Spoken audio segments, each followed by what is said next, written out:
Good morning, class 7 students, and welcome to another online life science classroom of St. Michael's Academy. Today, I am going to take one revision class for your unit test. So, here I am going to revise the first chapter, that is flower, fruits, and seed. So, let's start.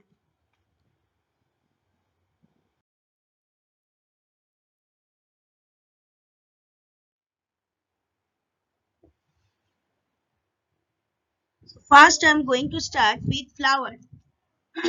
So, you can see this is a diagram of a complete flower. Okay. There are 4 parts in a complete flower.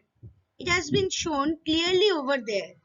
You can see this is actually thalamus, and this is the first green leaves-like portion. First green leaves-like portion is called calyx. Calyx sepals are the portion of calyx, or rather you can say that calyx is made up of sepals. The next one, that colorful portion, is called corolla. Corolla is made up of petals. Okay. The third portion is androecium. Androecium is made up of stamen. These are all stamen. Stamen is divided into 2 portions. One is anther, bag-like structure, and another one is filament, in stick-like structure. And the last portion is gynoecium. Gynoecium is made up of pistil. Now, pistil is divided into 3 parts. One is stigma. Second one is this tube-like structure, that is called style. And the third one is ovary. So this is a brief discussion of the structure of a complete flower. Now, what we have studied over here. Number 1, the flowers are of 2 types, male and female flowers. Number 2, the flowers are unisexual as they possess either androecium or gynoecium. Number 3, the flowers are incomplete as they lack any one of the essential wholes. Number 4, the flowers are regular as the members of different wholes are equal in size or shape, and irregular when the members of wholes are different in size. Number 5 is pedicel. The pedicel is short and hairy. Number 6, calyx. There are 5 free sepals in calyx, that is, calyx is polysepalous. In male flower, the sepals are narrow with pointed end and hairy. In female flower, the sepals are with a rod-shaped basal portion and with a leafy expanded upper portion. Number 7 point is corolla. Corolla consists of 5 equal gamopetalous petals. Gamopetalous petals. Petals are yellowish in color with green ribs. Number 8, androecium. In male flower, 5 stamens form an androecium. Both filaments and anthers are joined to form a single structure. And number 9, last but not the least, gynoecium. In female flower, 3 carpels are present. Carpels are syncarpous, that is, joined together. The ovary is globular, present below the corolla. Style is short. Stigma is trifid. Trifid means divided into 3 parts. You can see stigma divided into 3 parts.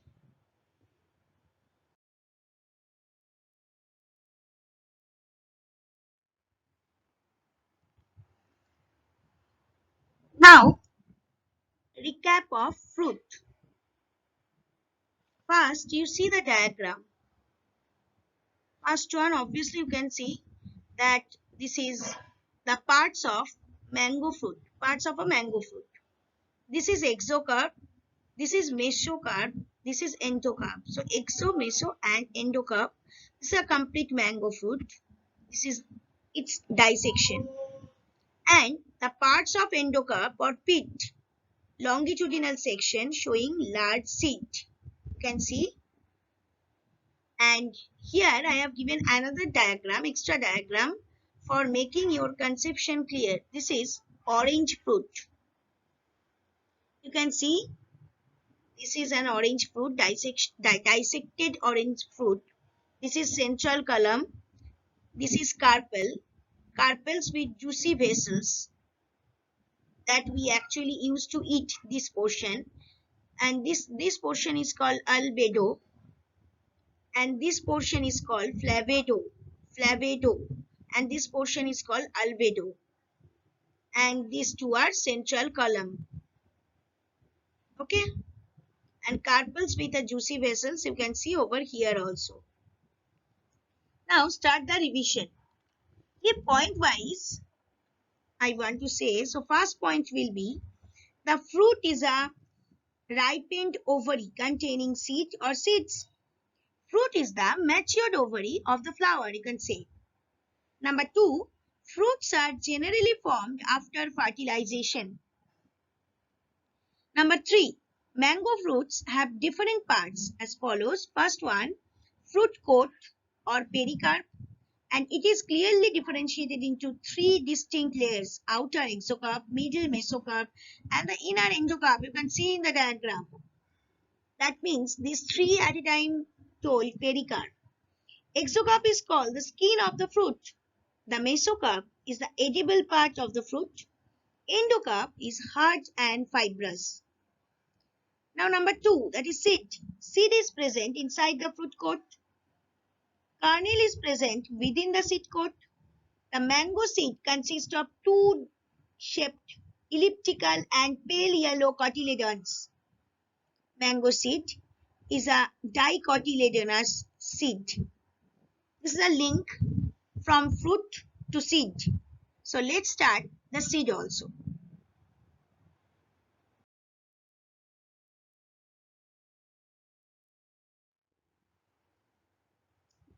You know there are 2 types of seed, monocot and dicot. Monocotyledonous seed consists of 1 cotyledon and dicotyledonous seed consists of 2 cotyledons. So let's start with the structure of pea seed as dicot seed. You can see this is a pea seed, this is hilum, this portion is micropyle. You can see this dark small brown portion is called micropyle and the light brown portion is called hilum, and this green color is seed coat. So this is lateral view of a seed, pea seed.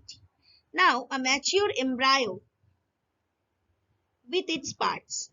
Number B, you can see this is epicotyle, this is hypocotyle, this is radicle, this is seed coat or outer covering, and this is 2 cotyledon. 1 cotyledon and this is 1 cotyledon, 2 cotyledon. That's why it is called dicotyledonous seed. Pea seed, scientific name is Pisum sativum. Pisum, Pisum. Sativum, sativum. Genus is Pisum and species is sativum. Okay. Then let's go to the monocot seed or monocotyledonous seed. As an example, obviously I have taken maize seed or corn seed. So let's start. This is pericarp. You can see the outer portion is pericarp. After that, the grayish color portion is called aleuron layer, and this dotted portion is called endosperm. This portion is called scutellum. This is coleoptile. This is plumule. This is hypocotyle. This is radicle, and this is coleorhiza. This is coleoptile. This is coleorhiza. This is plumule. This is hypocotyle, and this is radicle. And this is tip cap. That means the stem portion of the seed. Only 1 cotyledon is there. That's why it is called monocotyledonous seed. Now, if I want to recapitulate with you what we have studied actually. The first point will be seed is fertilized ripened ovule of a flowering plant and it contains ovule. The second point is seeds are of two types. First one is monocotyledonous. Seed containing one cotyledon is monocotyledonous seed. Example paddy, wheat, maize, etc. Number two, dicotyledonous. Seed containing two cotyledons is called dicotyledonous seed. Example mango, pea, gram, gourd. You can say mango, pea, gram, gourd, castor, etc. Pea seed has the following parts that I am going to discuss. First one is seed coat. It consists of testa, tegmen, hilum and micropyle. And number two, kernel. The inner contents of a seed present inside of the seed coat is called kernel and it consists only of embryo or tiny plant. Pea seed consists of two cotyledons. So pea is a dicotyledonous seed. Now number 4 points. Maize seed has the following parts that I am going to discuss. First one is grain cover. The yellow is white external coat over the maize grain is called grain cover. Second one is kernel. It is the inner content of the seed bounded by endosperm and the embryo is situated at one side of it.